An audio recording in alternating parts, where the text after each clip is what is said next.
Venezuela की हुकूमत ने अमरीकी हमलों के बाद कौमी एमरजेंसी नाफिज कर दी। अमरीकी फ़ौज ने वेनेज़ुएला के दारुल हुकूमत क्राकस पर हमले किए।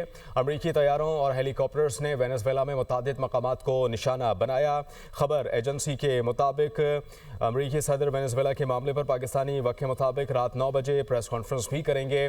और आपको ये बताएं कि वेनेज़ुएला में मुतादिद मकामात से धुएँ के बादल उठते देखे गए। क्राकस के जनूबी इलाकों में हमलों के बाद बिजली मुअत्तल कर दी गई। शहरी गलियों और सड़कों पर भी निकल आए। वेनेज़ुएला की हुकूमत ने अमरीकी हमलों के बाद कौमी एमरजेंसी नाफिज कर दी है। अमरीकी फ़ौज ने वेनेज़ुएला के दारुल हुकूमत क्राकस पर हमले किए।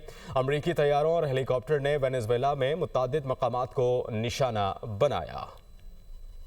वेनेज़ुएला की हुकूमत ने अमरीकी हमलों के बाद कौमी एमरजेंसी नाफिज कर दी। अमरीकी फ़ौज ने वेनेज़ुएला के दारुल हुकूमत क्राकस पर हमले किए।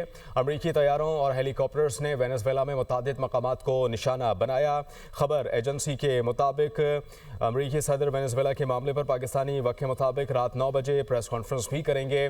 और आपको ये बताएं कि वेनेज़ुएला में मुतादिद मकामात से धुएँ के बादल उठते देखे गए। क्राकस के जनूबी इलाकों में हमलों के बाद बिजली मुअत्तल कर दी गई। शहरी गलियों और सड़कों पर भी निकल आए। वेनेज़ुएला की हुकूमत ने अमरीकी हमलों के बाद कौमी एमरजेंसी नाफिज कर दी है। अमरीकी फ़ौज ने वेनेज़ुएला के दारुल हुकूमत क्राकस पर हमले किए।